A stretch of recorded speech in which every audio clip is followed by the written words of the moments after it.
एक तो शारीरिक रोग होता है, आप लोग जानते ही हैं। आज फीवर हो गया, आज जुकाम हो गया, आज डायरिया हो गया, अनेक बीमारी है शरीर की। और एक मानस रोग होता है, वो सबको होता है और सदा रहता है। शारीरिक रोग तो सबको और सदा नहीं रहता, कभी स्वस्थ हैं हम, कभी बीमार हैं। लेकिन मानस रोग सदा रहता है, एक सेकंड को उससे कोई स्वस्थ नहीं होता। वो मन की बीमारी में खास 3 है, काम, क्रोध, लोभ। ये 3 खास बीमारी है, और जितनी बीमारी है इन्हीं से पैदा होती है। भगवान ने अर्जुन से कहा, त्रिविधम नरकस्येदं द्वारम नाशनमात्मनः। अर्जुन, नरक का द्वार आत्मा का सर्वनाश करने वाले ये 3 दुश्मन हैं, कामः, क्रोधस् तथा लोभस्, तस्मात् एतत्त्रयम् त्यजेत्। ये 3 शत्रु आत्मा का पतन कर रहे हैं, प्रतिक्षण दुख दे रहे हैं। इनको मित्र मत मानना। तो ये 3 प्रमुख शत्रु हैं,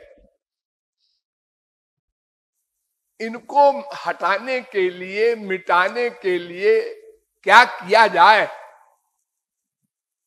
आम लोग कहते हैं, गुस्सा न किया करो, बुरी बात, ये बड़ा लोभी है, ये बड़े त्यागी हैं। सब बकवास, सब बकवास है। काम, क्रोध, लोभ में एक भी दोष ऐसा नहीं है जो किसी जीव को छोड़ दे। कोई चैलेंज करे, ऐसा कोई जीव विश्व में न था, न है, न होगा। ये कब होगा? जब इन तीनों की मम्मी जाएगी। इन तीनों की मम्मी कौन है? माया। माया चली जाए तो उसके सेनापति भी ये सब चले जाएंगे अपने आप। जब राजा ने सरेंडर कर दिया तो फिर फौज भी सरेंडर कर देती है। और जब तक माया है तब तक सब दोष सब में रहेंगे। आजकल बहुत से बाबा लोग कहते हैं, बेटा हमारे चेला बन रहे हो, हाँ तो एक चीज छोड़ दो, काम या क्रोध या लोभ या मोह या ईर्ष्या या द्वेष। तो कहता है क्या करें? साइन कर दो। देखो पागलों को साइन करा रहे हैं, साइन करने ले जाएंगे। बड़े बड़े योगींद्र मुनींद्र तो हार गए और ये साइन करके काम क्रोध लोभ वो मिटा देंगे। बाबा जी, इन बाबाओं को तो उल्टा टांग करके पिटाई करे। कुछ फिलॉसफी नहीं जानते, शास्त्र वेद नहीं जानते और पागल की तरह बकवास करते हैं। देखिए इन तीनों का संबंध कैसा है। ये क्रोध क्यों पैदा होता है? कामना की अपूर्ति में हमारी कोई इच्छा पूरी नहीं हुई तो क्रोध आया। कोई भी इच्छा हो। और लोभ क्यों आता है? कोई इच्छा पूरी हो गई तो लोभ आया। जो प्रतिलाभ लोभ अधिकाई। और ये कामना इन दोनों की जननी है। आपको कोई कामना पैदा हुई, बस आप मरे। क्यों? अगर कामना पूरी हुई तो लोभ आएगा, अगर नहीं पूरी हुई तो क्रोध आएगा, और दो में एक तो होगा। जब कामना बना लिया तो फिर या तो पूरी होगी या तो नहीं होगी, दोनों ओर से वो मर गया। तो इसका मतलब ये हुआ कि क्रोध और लोभ की जननी कामना। ये 5 प्रकार की कामना होती है। देखना, सुनना, सूंघना, रस लेना, स्पर्श करना। ये ज्ञानेंद्रियां हैं 5।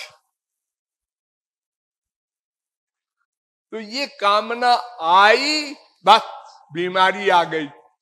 अब आप फंस गए। कामना पूरी होगी तो लोभ आया, नहीं पूरी हुई तो क्रोध आया। तो कामना ही न की जाए तो बात बन जाए, हाँ ये हम मान लेते हैं। लेकिन एक कामना क्यों करते हैं हम लोग? इसलिए कि हम आनंद चाहते हैं।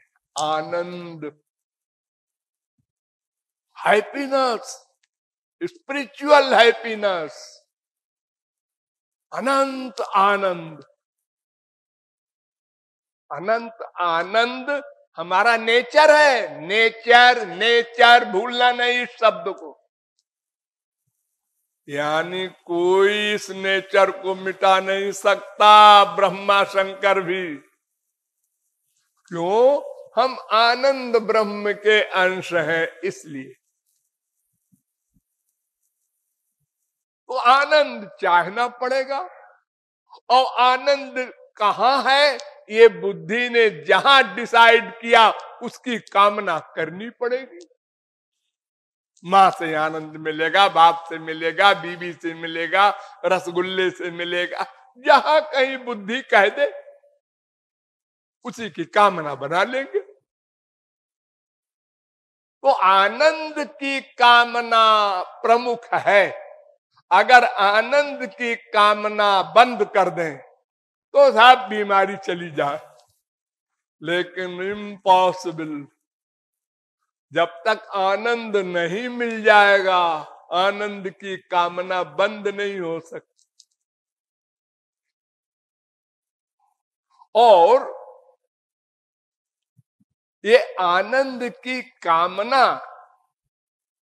की पूर्ति भगवत प्राप्ति पर होगी। क्योंकि तभी वो आनंद मिलेगा। रसग्वम हेवायम लब्ध्वानंदी भवति। उसको पाकर ही आनंद मिलेगा और उसको पाकर ही माया भागेगी। मामेव ये प्रपद्यन्ते माया में ताम तरंती ते। सब गए, माया गई, पंचकोश गए, पंच क्लेश गए, त्रिताप गए, त्रिगुण गए, त्रिकर्म गए, सब गए बिना कहे। ये सब माया के परिवार है। भगवान के परिवार वाले आ गए, अब माया के परिवार वाले गए। तो ये काम क्रोध लोभ जो शत्रु है हमारे, इनको मिटाने की कोशिश न करना। ये और बढ़ेंगे मिटाने से।